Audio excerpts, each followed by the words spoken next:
Et donc j'appelle à la tribune le syndicat Chimie Énergie Centre Val de Loire qui a 8 minutes pour combattre l'amendement.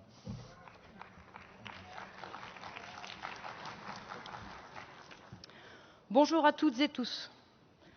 Afin de rechercher une équité entre les secteurs publics et privés, la CNAS a ouvert l'indemnisation des recours gracieux ayant valeur de recours hiérarchique dans le secteur public.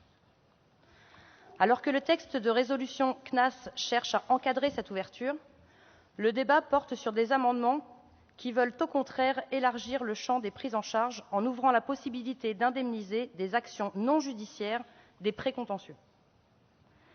Si la CNAS admet dans l'article 6.5 que certains recours sont impérativement nécessaires, à l'inverse, les syndicats interco et santé sociaux ayant déposé des amendements affirment que certains recours sont obligatoires et d'autres revêtent le caractère d'une tentative de conciliation.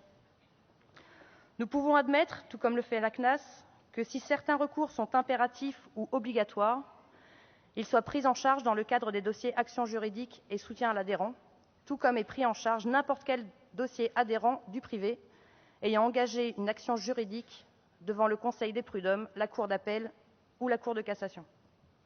Mais qu'en est-il de tous les types de recours? Rappelons tout d'abord que le juridique est un outil au service de l'action syndicale et non une fin en soi. Selon le Code des relations entre le public et l'administration, il est possible de saisir le tribunal administratif sans avoir au préalable fait de recours gracieux ou sans attendre d'en avoir reçu de réponse. Certains recours revêtent le caractère d'une tentative de conciliation, comme l'affirment les syndicats dépositaires des amendements.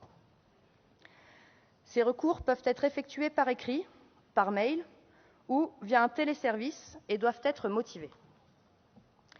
La conciliation ou la tentative de conciliation entre dans le champ de l'action syndicale, qui a pour but d'éviter la judiciarisation de l'événement. Cela fait partie de l'action syndicale usuelle. En l'occurrence, ces types de recours peuvent tout à fait s'apparenter aux lettres de contestation de sanctions ou aux courriers sur le respect ou la bonne application des textes conventionnels sur la rémunération ou les primes tels que nous le connaissons dans le secteur privé. En élargissant le champ de l'indemnisation à ce type de démarche, les syndicats interco et santé sociaux concernés mettent en place ni plus ni moins la financiarisation de l'action syndicale en matière de contestation dans le public. La nature de la CNAS, dans le cadre des actions juridiques et dossiers adhérents, est bien d'aider les syndicats quand leur action revendicative et juridique entre dans la phase judiciaire. En élargissant le champ de l'indemnisation précontentieuse, on change la nature de ces aides. Il est plutôt nécessaire de parfaire l'indemnisation judiciaire qui se complexifie.